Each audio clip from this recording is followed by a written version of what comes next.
Good afternoon and welcome to this meeting of the Local Review Body of the 28th of October 2025. I can confirm that the meeting has been properly called and is quorate. Can I first ask members to appoint a chair for this meeting? Councillor Jordan. Thank you. I would like to propose Councillor Dryborough, please. Councillor Campbell.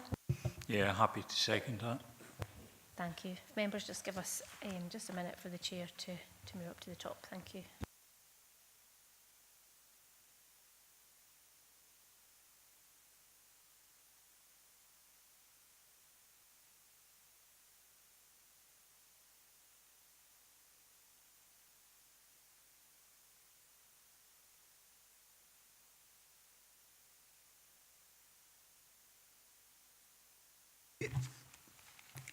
Good afternoon and welcome to this meeting of Local Review Body, 28 October 2025.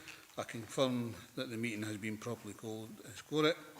Good afternoon members and welcome to this meeting of the LRB. This meeting is being live streamed and recorded, and the recording will be available on the Council website for public listening. Remote participants, please follow the good practice guide, which includes muting microphones and switching off your video when you're not addressing the meeting. Write and speak in the Teams chat function when you want to contribute. No material should be posted in the chat function if it is intended as part of the discussion. The usual standing orders apply, including that any votes will be undertaken by roll call. Similar to the process now followed at full council, when considering motions, amendments which are substantive in nature, I will call a recess where necessary so that I may seek governance advice on competency. This is good practice in governance terms and will also provide for governance to be able to collate and circulate the terms of said motion amendment to members in order that they have the opportunity to properly review it. I hope this process makes matters more effective and I seek members' support in implementing this. All members should speak clearly and directly into the microphone when making contributions, and when referring to reports, please provide reference to the relevant page and paragraph to allow everyone to follow. Members may notice that when calling members to speak, I will refer to them formally using their title, e.g. Councillor Jones, so that it's clear who are councillors and who, by the process of elimination, are officers. So on to item 2, SEDARM apologies and Chair's approval of members' remote participation. Tracy, can you take us through that? Thank you, Chair. We've got 6 members present in total, 3 present in person here at Council HQ, being the Chair, Councillor John Campbell and Councillor Emma Jordan. 3 members present on Microsoft Teams, being Councillor Blake, Councillor McFarlane and Councillor Marshall, and I've got 1 apology from Councillor Hill. Thanks, Chair. Okay, thanks very much. Right, next item is declarations of interest. Do any members have a declaration of interest they wish to make?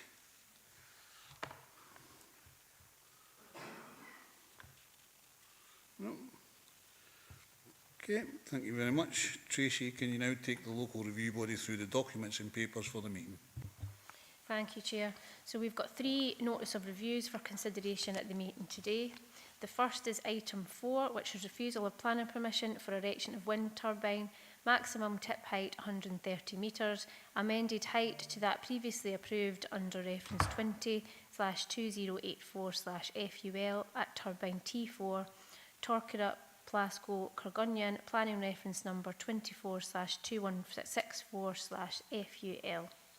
So within your papers, members, you've got your notice of review dated the 6th of June 2025, submitted by Green Cat Renewables, the agent, on behalf of Glasgow Renewables Limited, which is the applicant, and this was received on the same day, and that's pages 17 to 29.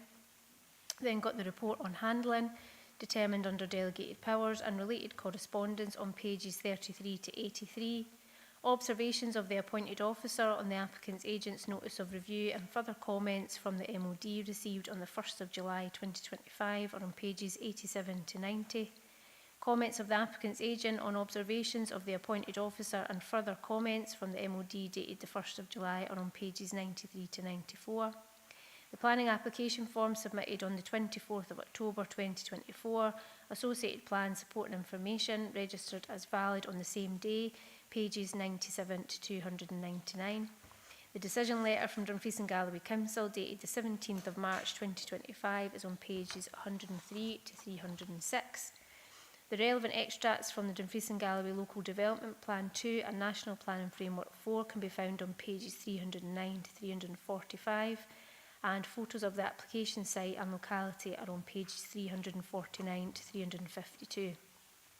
So the grounds for refusal on pages 304 to 305 are: the proposed development would result in harmful visual and landscape impacts by reason of the turbine's hub height and rotor diameter at this location, primarily in relation to the existing Plasco turbines by reason of its prominence in the landscape and a discordant and incongruous visual relationship with the existing Plasco turbines. This would harmfully affect the landscape qualities of the surrounding area. Locations affected would include the tourist route of the A711 Caergunion and parts of the East Stewart Coast National Scenic Area and Solway Coast Regional Scenic Area, and the potentially Galloway National Park. The degree of harm would not be outweighed by the small additional contribution to renewable energy and those undefined aspects of the proposal relating to page 304, viability and rural business. The proposal is therefore found unacceptable and contrary to Dumfries and Galloway Council Local Development Plan 2 policies IM1, IN2, NE1 and NE2, supplementary guidance on wind energy 2020, including the DGWLCS and National Planning Framework 4 policies 1, 2, 11 and 29. No other material considerations have been identified that would reasonably overcome these harmful impacts. On page 20 of your papers, the applicant has asked that the review be dealt with on the basis of the submission of further written submissions on specific matters. A site visit is also requested within the submitted notice of review statement on page 23, but not on the form at page 20. It's also been provided in the notice of review statement on page 29 that the applicant would be willing to address the local review body directly. So the grounds stated in the notice of review statement, pages 23 to 29, and the responses to the appointed officer's comments and further comments from the MOD on pages 93 to 94 in summary are: the proposed development would not significantly impact on the surroundings, any designations or key tourist routes any more than the applicant has previously had approved but not yet implemented. The starting point for the determination of the appeal in section 25 of the Town and Country Plan in Scotland Act 1997, which makes it clear that applications need to be approved if they are in accordance with the statutory development plan, unless material considerations indicate otherwise. The most up-to-date element of the development plan is MPF 4, and the proposal is in accordance with its key policies, namely policies 1, 4 and 11. The existing consent is an important material consideration. A further key material consideration is the Onshore Wind Policy Statement 2022, which states that Scotland has a target of 20 gigawatt of onshore wind by 2030, I think that's supposed to say, and that this will require taller and more efficient turbines. This will change the landscape. It should be taken into account by the local review body that Dumfries and Galloway Forest Park will not now be designated with national park status, as recently confirmed by the Scottish Government. This possible status was outlined within the decision notice as a reason for the officer's refusal. Should now not be afforded any weight within the decision made by the local review body. In addition, the proposed development is crucial for the applicant's business to maintain economic viability. The applicant is not seeking to build the largest available onshore wind turbines, as is typical of many of the most recent wind farm applications in this council area. Instead, the applicant is trying to modestly diversify a business with the use of one of the smallest commercially available new wind turbines, whilst being sympathetic and proportionate towards the local area that he and his family live in. All their various businesses have one thing in common: they all rely on zero carbon energy produced by on-farm wind and solar production. Without the addition of an extra fourth turbine, the applicant's business will not be able to grow and continue decarbonising. This is not just an application for a single mid-sized turbine, it is an application to maintain relevant to customers' demands going forward, to make a contribution to energy targets and decarbonisation, and to create a local rural business that can continue to contribute positively to the rural economy for years to come. The proposed development has been categorised as large typology. However, in comparison to other developments being constructed, the proposed turbine is far from what is considered to be large for wind turbines. With regard to the appointed officer's comments, it is noted that the development has been considered in a national context, as noted in point 6. However, if the local review body should note that the application is a local development and should be considered as such, the proposer will have a significant contribution and benefit on a local business and local town, something which should be of high value and interest to local councillors. The proposed turbine will produce enough energy annually to run Dalbeattie. In context, the applicant is proposing a local development for a local business, not a national development for a national developer. The appointed officer notes that there will be significant impact upon the East Stewartry Coast National Scenic Area and the Solway Coast National Scenic Area. However, the applicant has demonstrated that the proposal will have minimal impact from viewpoints within these national scenic areas. The submitted SVTs show minimal additional visibility from within these national scenic areas, clearly showing that the proposed turbine will not have any significant impacts on landscape. Any additional visibility of the proposed turbine will be from far out views, mainly at sea. You've then got a list of your development plan policies, which are on pages 309 to 345. So the main issues for the local review body to consider are noting the discrepancy between the application of notice of review and the supporting statement of notice of review submitted on behalf of the applicant, and considering that the latter makes reference to a site visit, are members persuaded that there is a sufficient compelling set of reasons to undertake such a visit in this case? Are members persuaded that further written information should be submitted? Would members wish to hold a hearing session, noting the stated willingness of the applicant to directly address local review body members? Would the proposal comply with the terms of the development plan? In particular, would the proposal fail to meet the terms of LDP2, policies IM1, IN2, NE1 and NE2, and the associated supplementary guidance on wind energy? Would the proposal fail to accord with MPF4, policies 1, 2, 11 and 29? Specifically, is it agreed that the proposed development would result in harmful visual and landscape impacts by reason of the proposed turbine height, hub height and rotor diameter at this location in relation to the existing Plasco turbines? Having regard to the zone of theoretical visibility, would the proposed development be unduly prominent in the landscape and give rise to discordant and incongruous visual relationship with the existing Plasco turbines? Would the proposed development be harmful to the landscape qualities of the surrounding area? Would the degree of harm arising from the proposed development be outweighed by the contribution made to the renewable energy and the claims made in relation to viability and rural business needs? If it is considered that the proposal does not accord with the terms of the development plan, are there a set of material considerations of sufficient weight to justify a departure from the terms of the development plan? If so, on what grounds would such a decision be made, and what reasons would members give for such a decision if it was considered that the proposal departs from the terms of the development plan? If members are minded to reverse the appointed officer's decision and instead grant planning permission for this proposal, what set of conditions and reasons would members wish to see attached, if any?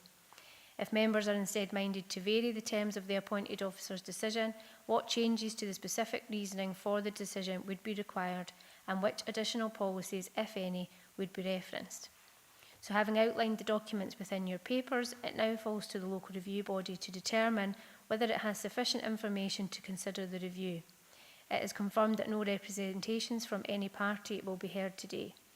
The options available to the local review body today are: you can decide that you have sufficient information before you to enable you to determine the review today, request further information in the form of written representations, and the local review body will be required to state precisely the information it's seeking and who would provide it, resolve to hold a hearing, again specifying who will be invited to speak and on what matters, resolve to hold a site visit, accompanied or unaccompanied, and this can be done in conjunction with any of the above, but would not allow a decision to be made today.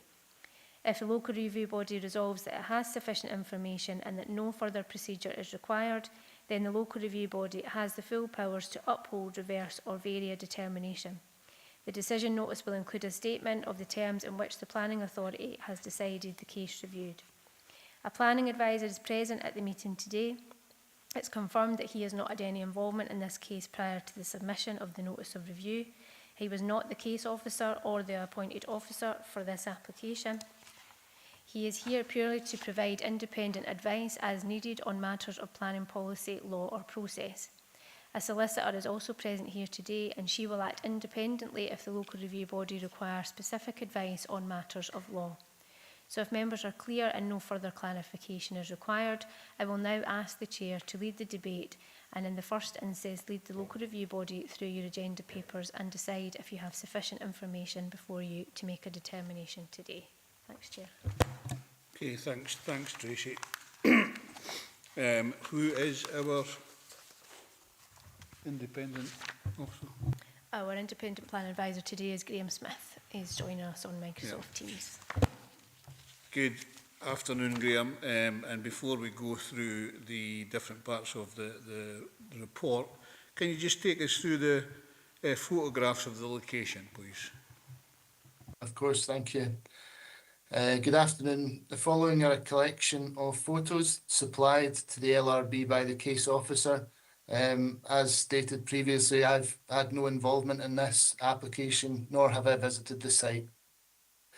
The following photos I'm about to show you are not the only ones available to you. From pages 241 to 291 of your papers, you'll find several other images submitted by the applicant and taken from a variety of viewpoints. These are part of an environmental appraisal demonstrating both the existing context and including photo montages. The case officer photos, which we're starting with now, are also available in 349 to 352 of your papers. Some of the following captions make reference to viewpoint numbers.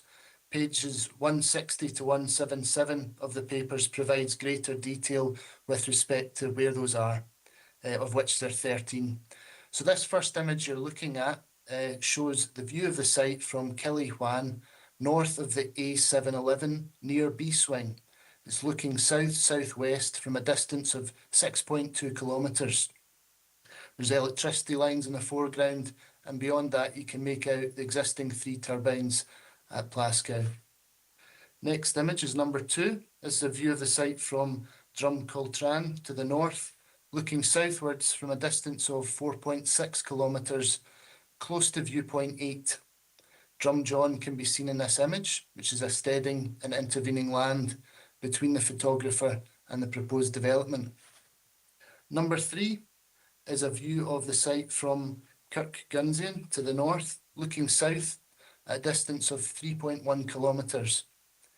This corresponds with viewpoint 5, north of the A711 public road. Number 4 is a view of the site within Kirkgunsian, looking south. There's a fairly clear view of the existing turbines in this image, which you can see are set out in a linear formation. Image 5 shows a view of the site from the A711 by Upper Porterbelly, looking southeast from a distance of 2.4 kilometres. Number 6 is a view of the site from Drumfern Moss, looking northeast from a distance of 1.8 kilometres from a site on the U78S public road.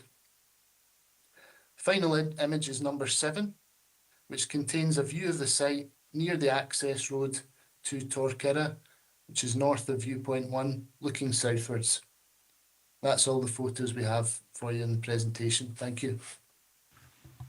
Thank you very much, Graham. Members, I think we'll go through the report, the index of the contents, to see if there's any points of clarification or any questions on each of them. So the first one is the notice of review dated 6th of June, which is on pages 17 to 29. Any points of clarification on these or questions? No. Oh, sorry. Councillor Blake. Yeah, just a brief one. It obviously makes reference to the fact that the National Park, or I should say the lack of the National Park, but just some advice on what degree of importance we should put on that. Graham, can you give some advice, or Laura? Yeah, it reflects an up-to-date position that it's not potentially going to be a national park in the future. I think that's not to say that it's not a valued landscape that has kind of qualities that the officer who made that decision would think are still adversely affected. Okay, you happy with that, Ian? Sorry, I was having difficulty there. Yes, to a degree. The only other aspect of it is I'm aware that the national park had boundaries that were moving. Let's say I'm not so sure that Plascow was actually in the national park in the first place. I'm not sure if you could make some reference to that. Thanks. I don't have the boundaries to hand. I'm afraid I couldn't clarify that for you. I think it's important to note that regardless, it's not going to be part of a national park. You may have your own opinion about how valuable that part of the landscape is, but I don't have the specific details, I'm afraid, in front of me to answer that. Apologies. Okay, thanks. I'll see if I can get Laura to maybe answer that, Laura.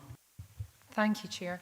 If you have a look at the grounds of refusal, which is in your packet, pages 304 to 305, the sentence beginning, "This would harmfully affect the landscape qualities of the surrounding area," it then goes on to list them. It mentions that it's the potential Galloway National Park. It doesn't say that it's a done deal, that there was going to be a national park. But this is only one of the effects that are listed there, and included along with those effects are to a regional scenic area and also a national scenic area. So I would suggest that, yes, it should be discounted that there is any harmful effects on the landscape qualities of a potential Galloway National Park, but the decision still makes reference to other landscape qualities which are of relevance. That's lovely. Thank you very much, Laura. Thank you, Councillor Blake. We'll then go on to report on handling, pages 33 to 83. Any points of clarifications or questions on that?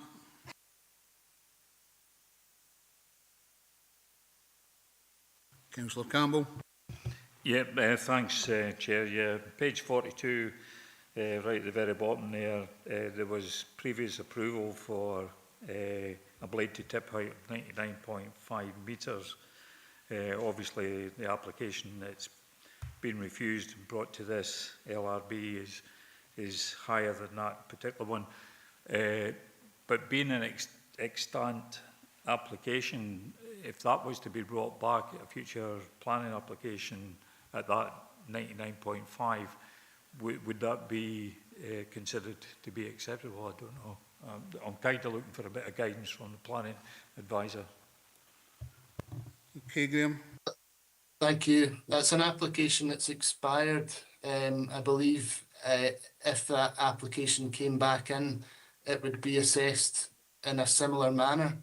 I think for the consideration of that application, it acknowledged that that turbine was within the larger typology with regards to the landscape sensitivity study. So it acknowledged that that turbine type was large, but it made a balanced decision, weighing all the different issues up, and decided that there were mitigating factors in that application that would allow the officers to approve a wind turbine which was a height of 99.5 metres,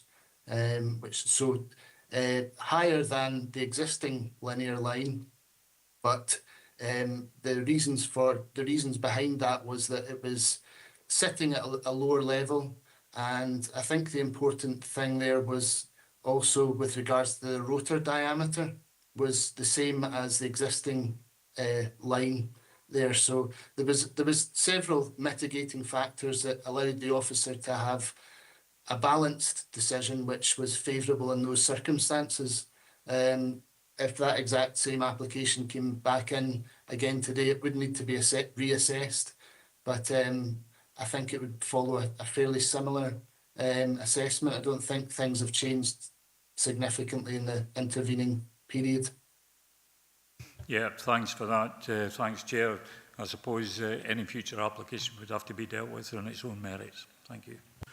Thanks for that, Councillor Campbell.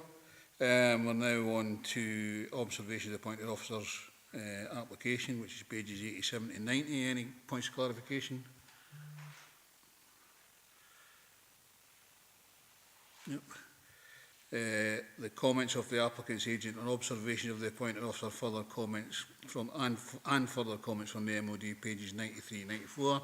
Any points of clarification needed? Nope. Planning application form submitted on the 24th October, associated plans, supporting information registered as valid the same date, pages 97 to 299. Any points of clarification?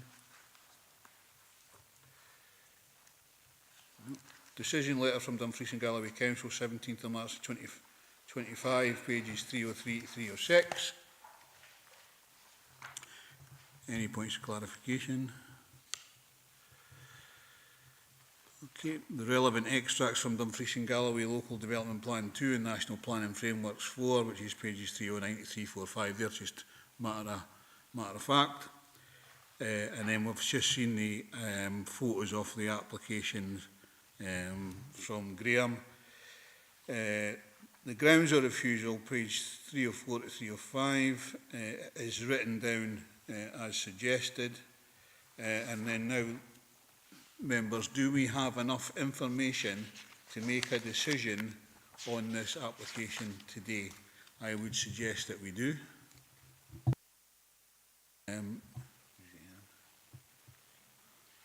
And Councillor McFarlane? Yes, I would agree with that, Chair. Okay, members, so we are now in session. So I would suggest that we agree with the officer's recommendation within the report itself. Councillor Marshall? Yeah, Chairman, yeah, agree with your recommendation. I'm just wondering, when we send the applicant the reason, will it take out the Galloway National Park part of that as the basis for not granting the appeal? I'll ask Tracy on that one. Thanks, Chair. Yes, it would be our suggestion if members are minded to uphold, then it would be perhaps be better to vary the decision of the appointed officer and remove the reference to Galloway National Park if members were comfortable with that, if that's the line members wish to take. I'm happy to agree that. Everybody else happy with that? Yeah. Okay, Tracy, the decision is? Thank you, Chair. So members have agreed to vary the decision of the appointed officer and refuse for the same grounds, but will delete the reference to the possible Galloway National Park in the decision notice. Thank you, Chair. Okay, thanks very much. We'll now go on to item 5. Is it? Refusal of planning permission for erection of single-storey extension and retaining wall, I would imagine that is, rather than a retiring wall to southwest dwelling house at Fairview, 12 Townhead Park, Killin, Dumfries. Can you take us through this one, please, Tracy? Yes, thank you, Chair. So again, within your papers, members, you've got the notice of review dated the 11th of July 2025, submitted by Johnny McCall, the agent, on behalf of Mr Maxwell, the applicant, and received on the same day, and that's pages 359 to 363. You've then got your report on handling, determined under delegated powers and related correspondence, pages 367 to 385. You've got the observations of the appointed officer on the applicant's agent's notice of review on pages 389 to 391. Comments of the applicant's agent on observations of the appointed officer are on pages 395 to 397. The planning application form submitted on the 19th of March 2025, associated plans and supporting information registered as valid on the 20th of March 2025, and amended plans received on the 16th of April 2025 are on pages 401 to 449.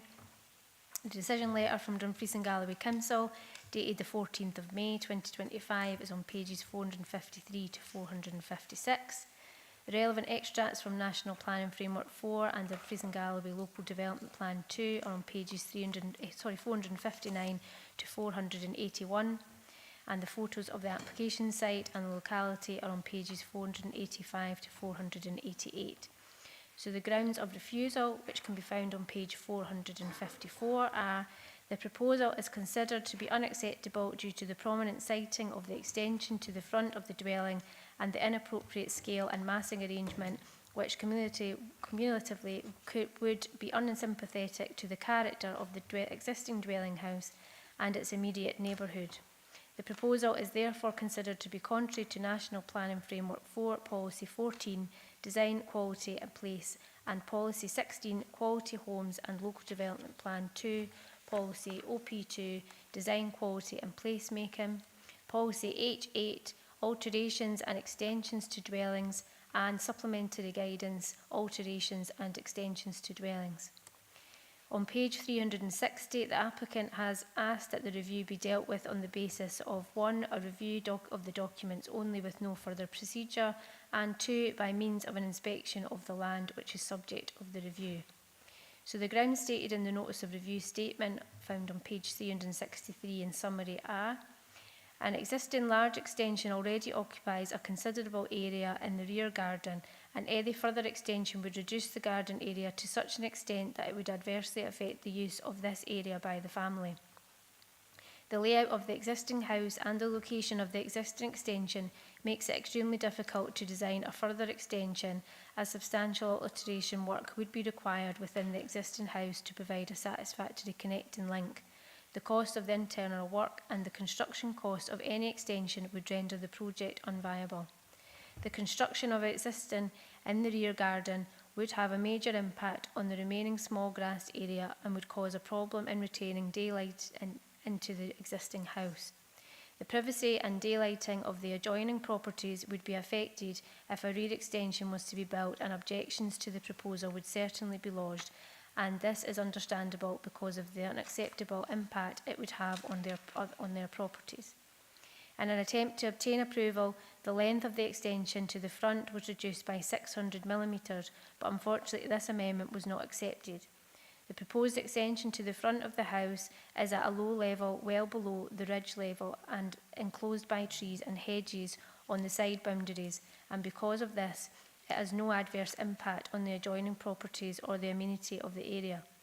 Owners who wish to extend their properties for family reasons and to support the local school numbers should not be prevented from doing so, especially in cases like this, where there is absolutely no adverse impact on the adjoining properties or the general amenity of the area. This decision is solely based on guidance notes on page 3 of LTP2, Alterations and Extensions to Dwellings, Supplementary Guidance, February 2020. The contents are as noted in the title for guidance, not policy. This proposal complies fully with Policy H8. A site visit by the local review body would be helpful in identifying the points raised in the supporting statement, which would hopefully assist in providing a favourable decision. You've got a list of your development plan policies then on pages 459 to 481. So the main issues for the local review body to consider are: noting the site visit request from the applicant's agent, are members persuaded that there is sufficient compelling set of reasons to undertake such a visit in this case? Does the development comply with the terms of the development plan? In particular, does the development fail to comply with LDP2 policies, OP2, H8 and the guidance set out in the relevant adopted LDP2 supplementary guidance documents in relation to the design of the proposed development? Does the development fail to comply with MPF4 policies 14 and 16? In particular, do members agree that the proposal is unacceptable due to the prominent siting of the extension to the front of the dwelling house? Do members consider that the scale and massing arrangement is inappropriate? Do members agree that the proposal would be unsympathetic to the character of the existing dwelling house and its immediate neighbourhood? If it is considered that the proposal does not accord with the terms of the development plan, are there a set of material considerations of sufficient weight to justify a departure from the terms of the development plan? If so, on what grounds would such a decision be made, and what set of reasons would members give for such a decision if it was considered that the proposal departs from the terms of the development plan? If members are minded to reverse the appointed officer's decision and instead grant planning permission for this proposal, what set of conditions and reasons would members wish to see attached, if any? If members are instead minded to vary the terms of the appointed officer's decision and make reference to the relevant determining development policies beyond those stated within the delegated report and the decision notice, what changes to the specific reasoning for the decision would be required and which additional policies, if any, would be referenced? So having outlined the documents within your papers, again it falls to the local review body to determine whether you have sufficient information to consider this review.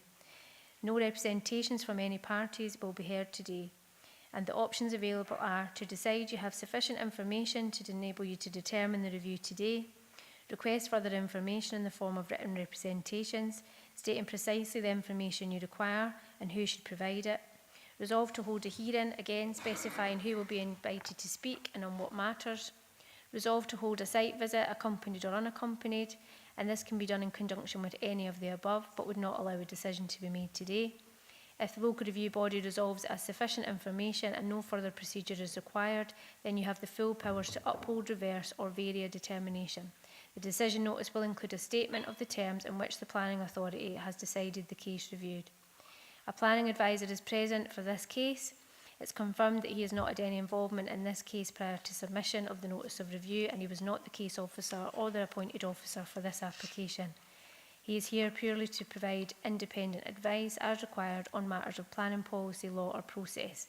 And your solicitor is still present today, and she will act independently if you require any specific advice on matters of law. So I'll now pass back to the Chair and ask him to lead the debate and in the first instance take you through the papers to decide if you have sufficient information before you to determine today. Thank you, Chair. Thanks, Tracy. And we do have a new officer with us. Well, not a new one, but Robert's with us to help him anyway. So I think we'll go through the same as the last time. Robert, if you can take us through the photos of the application site locality, and then we'll go through the papers and ask for any clarification and questions. Thanks, Chair. I'm happy to do that. The pictures I'm about to show have been provided by the case officer. I haven't been out to the site, and they match the pictures that appear in your papers at pages 485 to 488. So there's 8 of these. First one is a view taken from the street with the arrow indicating the site of the proposed extension. Second view is a view into the garden from the edge of the driveway. So the dwelling house which would be extended is the one on the left-hand side. The third picture is showing the front garden of the same property. And the fourth one, the front garden from the boundary with number 10. So this is from the neighbouring house. Fifth view is a standard front building line of the street. So it shows the kind of pattern you've got there with the front elevations beyond. And the rear garden of the dwelling house which would be extended is shown here. And another picture which is panning slightly to the right. And then there's a final view showing the rear garden arrangement as well. I should mention too, there are other photographs within your papers that have been provided by the applicant. So they appear at pages 423, 425, 427, 429, 431, 433 and 435. So there are other pictures available in addition to the ones I've just shown, just for completeness. Thanks, Chair. Okay, thanks, Robert. Members, we'll go through the index of contents and see if you've got any questions or points of clarifications that you want to raise. So the first one is the notice of review, which is pages 359 to 363. Councillor McFarlane.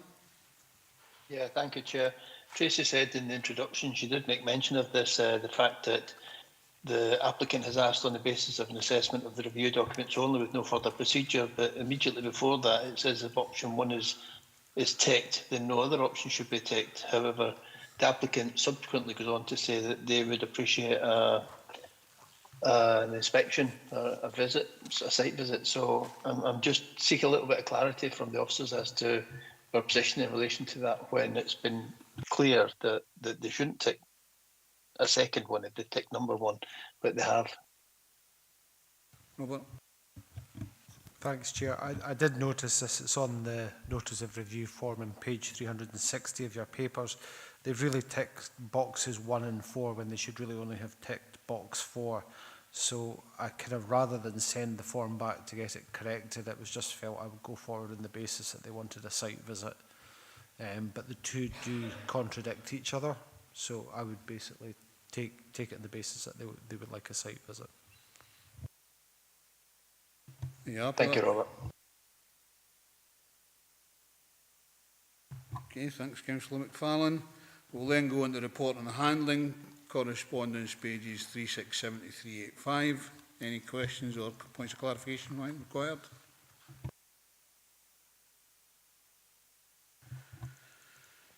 Okay, item 3 is the observation of the appointed officers on the applications agent's notice of review, which is pages 389 to 391. Any points of clarification required or questions?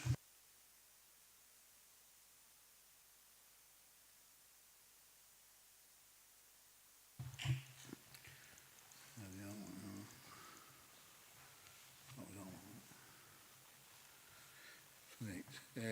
Item 4 is comments applications agent and observation of the appointed officers, pages 395 to 397. Any points of clarification required?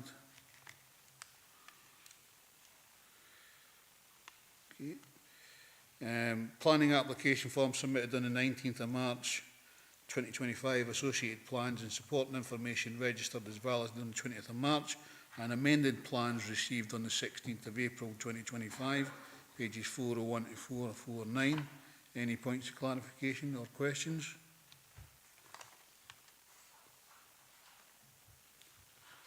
Councillor McFarlane.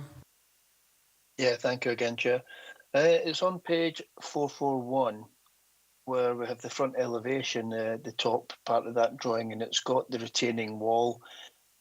Would it be correct to assume that that retaining wall is wholly within the applicant's property, and do we require any consent from the neighbour in relation to that? Because clearly it's retaining their property at that higher level. So can we have a bit of advice on that? Thanks.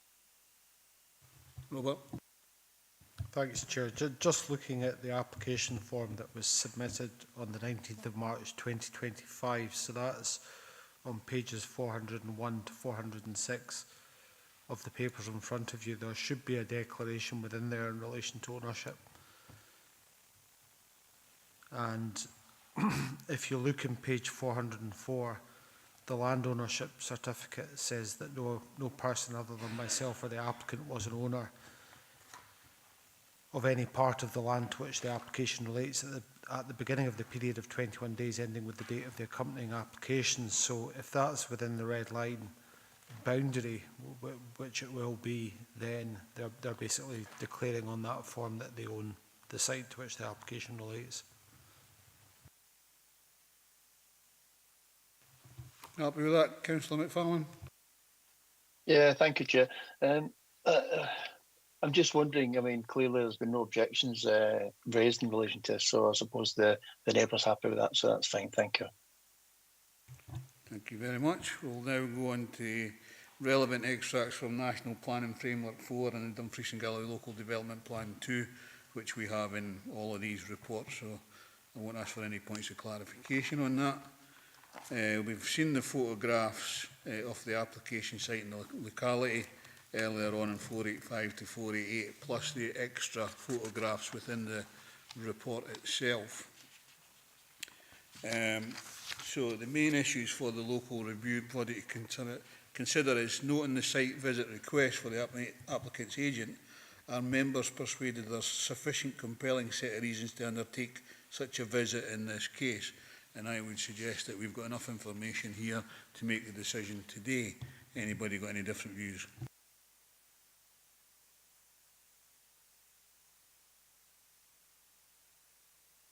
So we've resolved not to hold a site visit, and we are now in session. So, members. Councillor Campbell. Thank you, Chair. Yeah, we've got sufficient enough information, and I would just uphold the decision. Okay, thank you. Any other members? Councillor Jordan. Thank you, Chair. Yeah, I like to second Councillor Campbell's proposal to go with the officer recommendation. Thank you. Okay, thanks very much. Are there any other minded? So we've made a decision. Tracy, can you confirm? Thanks, Chair. So members have agreed to uphold the appointed officer's decision and refuse the application. Thank you, Chair. Thank you very much. We'll now go on to item number 6, which is the refusal, planning permission in principle for the erection of a dwelling, one dwelling house at a site adjacent to the B7052, 8 Agnew Terrace, Whoop Hill, 250214 PIP. So if you can take us through, Tracy, the notice of review. Thank you, Chair. So, yeah, within this notice of review, you've got your notice of review form dated the 30th of July 2025, submitted by Mr McGarva, the applicant, and received on the 29th of July 2025, pages 495 to 507. The report on handling determined under delegated powers and related correspondence is on pages 511 to 543. The observations of the appointed officer on the applicant's notice of review, pages 547 to 549. Comments of the applicant on observations of the appointed officer are on pages 553 to 559. Planning application form submitted on the 4th of February 2025, associated plans and supporting information registered as valid on the 18th of March 2025, and amended an additional plan received on the 9th of April 2025 on pages 563 to 577. The decision letter from Dumfries and Galloway Council is dated 19th of May 2025. It's on pages 581 to 584. The relevant extracts from National Planning Framework 4 and Dumfries and Galloway Local Development Plan 2, pages 587 to 621. And photos of the application site and locality are on pages 625 to 628.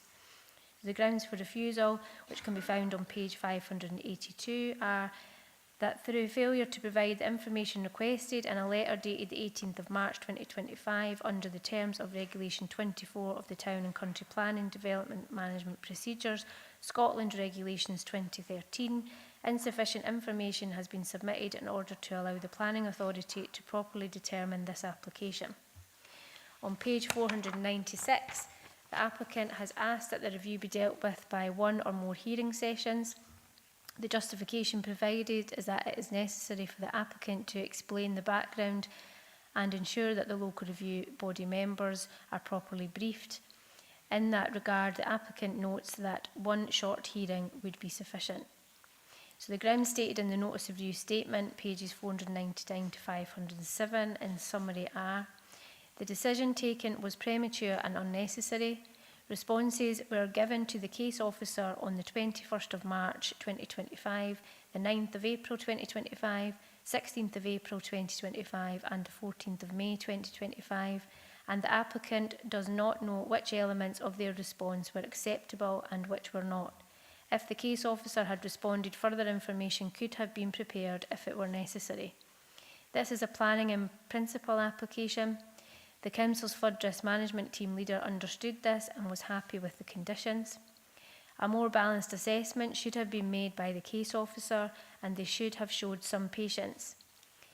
The local review body can approve the application for the following reasons. 1. The site was formerly part of the garden of 8 Agnew Terrace and has not been used for agricultural purposes in over 60 years. 2. The site can be accessed via the dropped kerb from Agnew Terrace, not from the field as per the delegated report. Roads Planning confirmed that they were content with this access subject to conditions in their response on the 21st of March 2025. 3. The site has previously consented in 1994 and again in 2008 and 2012 and is a logical residential site. 4. This is a planning permission in principle. All the issues highlighted by the case officer as requiring additional information can be dealt with as part of the AMSIC case. 5. Scotland has declared a housing emergency. Through a small application, the heavy-handed nature of the Council's delegated decision-making means one or more house or homes is lost for no good reason. You have your development plan policies on pages 587 to 621. So the main issues for the local review body to consider are: the applicant has submitted late information on the 3rd of September 2025 and the 6th of September 2025 as further responses to the comments from the Council's appointed officer. These further comments appear on pages 557 and 559 of your papers respectively. The applicant has advised that both of these documents relate to the debate at the Scottish Parliament relating to the National Housing Emergency Action Plan and are therefore relevant and could not have been provided at an earlier stage of the process. On that basis, would members be minded to take these submissions into consideration today? Noting the hearing request from the applicant's agent, are members persuaded that there is sufficient compelling set of reasons to hold a hearing session in this case? Are members satisfied that all of the information set out in the case officer's letter of the 18th of March 2025 had not been provided within the relevant timescale? If so, are members satisfied that the applicant did not request an extension to this deadline and did not ask that the application be withdrawn? Are members satisfied that the request for further information from the case officer was made reasonably in respect of the further information requested for submission? Are members satisfied that insufficient information has been submitted to enable the local review body to make a proper judgment on the merits of this application? Or are members satisfied that the sufficient information has been submitted to enable the local review body to make a proper judgment on the merits of this application, in which case it would be open for members to assess and determine this application in accordance with the terms of the development plan and other material considerations? If members are satisfied that sufficient information has been submitted to enable the local review body to make a proper judgment and are minded to reverse the appointed officer's decision and instead grant planning permission for this proposal, what set of conditions and reasons would members wish to see attached, if any? If members are instead minded to vary the terms of the appointed officer's decision and make reference to the relevant determining policies beyond those stated within the delegated report and a decision notice, what changes to the specific reasoning for the decision would be required and which additional policies, if any, would be referenced? So having outlined the documents within your papers, it falls to the local review body to determine whether you have sufficient information to consider this review today. No representations from any party will be heard today, and your options available are as previous. Decide that you have sufficient information to enable you to determine the review today. Request further information in the form of written representations, stating precisely the information you're seeking and who should provide it. Resolve to hold a hearing, again specifying who's invited to speak and on what matters. Resolve to hold a site visit, accompanied or unaccompanied, which can be done in conjunction with any of the above, but would not allow a decision to be made today.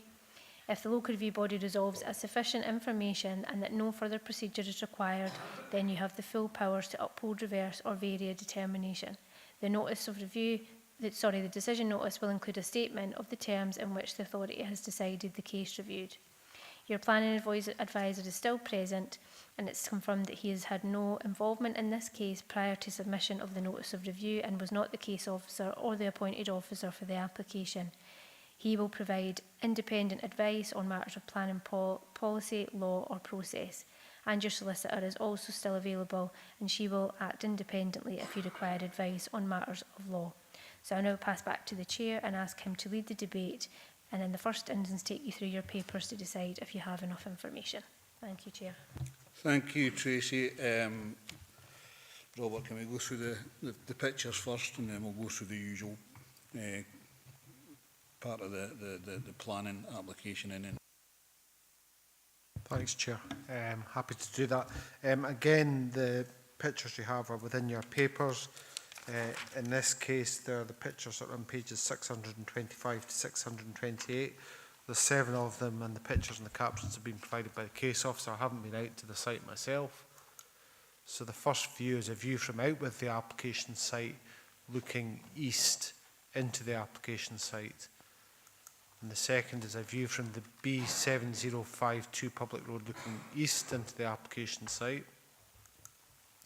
And this is a view from out with the application site looking north into the application site and towards 5, 6, 7 and 8 Agnew Terrace. This is a view from out with the application site looking west towards the shed that's located within the application site. And this is a view from the field access looking into that shed. And then this is a view next to the B7052 public road, which is on the right hand side at the proposed point of access, looking south-southeast. So that's looking away from Hop Hill. You can see the speed limit signs on the right hand side there. Can I ask a question on that, please? Yep, sure. I'm just looking at the road there, and they said that there was a drop curb. I can see a curb. I don't think it's dropped.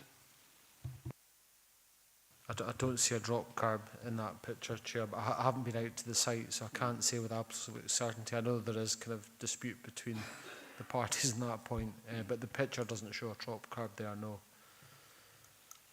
And the final picture I've got is a view looking north of the shed. That's within the application site in situ, next to the mature trees. The other thing I should point out as well, in the interest of balance, the applicant has submitted a photograph as well, which appears on page 507.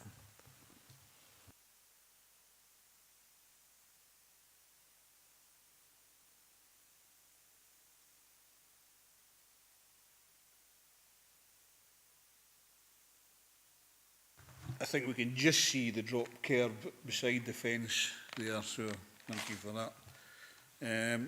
Members will go through the index of context for any points of clarification and any questions. So you've got the notice of review dated the 30th of July on pages 495 to 507. Any questions or points of clarification?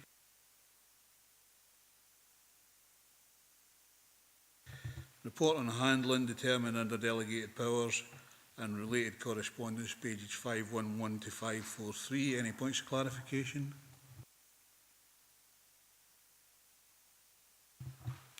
Observation of the appointed officer on the applicant's notice of review, pages 547 to 549. Any points of clarification?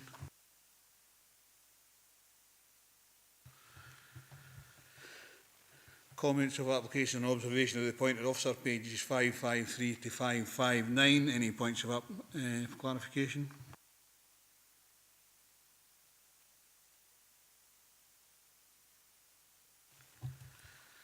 Planning application form submitted on the 4th. Sorry, Councillor Marshall. Yeah, it's just on the no comment part on 553 with regards to the trees. I'm just wondering, has any of the trees been cut down, or you know, are the photos that were taken by the plan department, are all the trees still in place? Just wonder why there's no comment there. You got anything on this?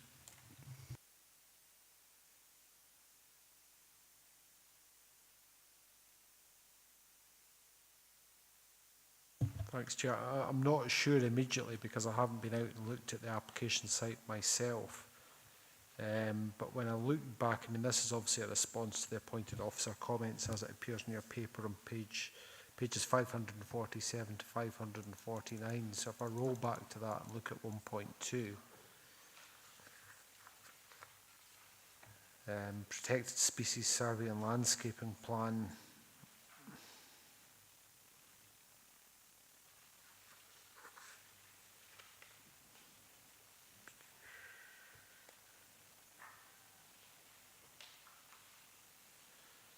Yeah, I mean, as far as I can tell, at the time these comments were written and the photographs were given to me, those trees were definitely in situ on the site. That much is clear, but I couldn't say with certainty whether they are now or not, Chair. Apologies.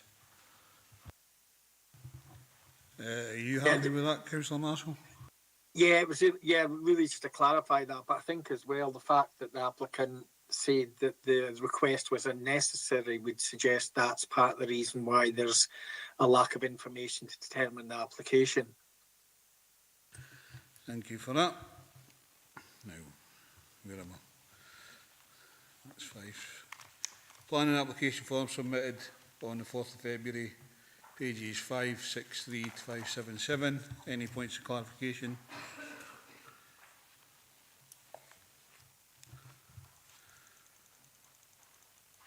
Decision letter from Dumfries and Galloway Council, pages 581 to 584. Any points of clarification?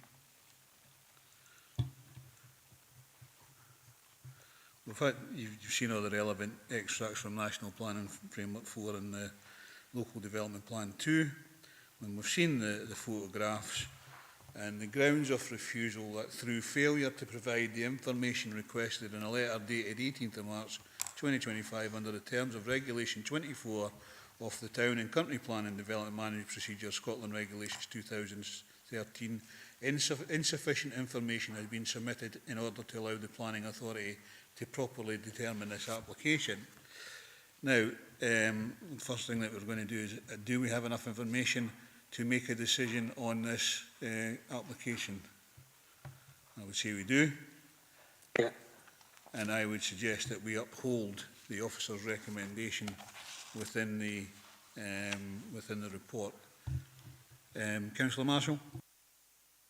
Yeah, happy to do that, Chair. I just wanted to ask though as well, because it's plan in principle and because the reason for refusal is a lack of information being provided and there's some sort of kind of question by the applicant that, you know, questions that. But what if we uphold this, what happens? Does it just, is a new application required? So a separate application altogether? Although quite a lot of background work's been done on this application. I just wanted to kind of seek clarity on that. Robert? Thanks, Chair. In that scenario, there is, well, there are two kind of answers, and one's from a legal perspective, so I'll need to defer to my colleague from Legal Services to answer that in relation to rights of appeal to the Court of Session. But from a planning perspective, the applicant would have the right to submit a further planning application at this location. And again, if they were unhappy with that decision, if it was a delegated decision, they could come back to the local review body. So it's by no means the end of the road. They would have the right to make a further application, but I'll defer to my Legal Services colleague for an explanation of what happens in a legal sense or could happen. Thank you, Chair.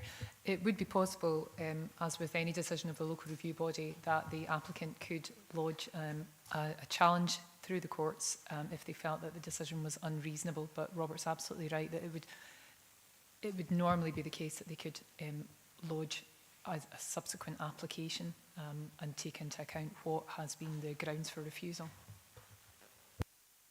Thank you. Okay, Tracy, the decision is? Thank you, Chair. So members have agreed to uphold the appointed officer's decision and refuse the application. Okay, members, thank you very much for your questions, your challenges, your comments. I don't have any further information. I'll close the LRB at this stage. Thank you.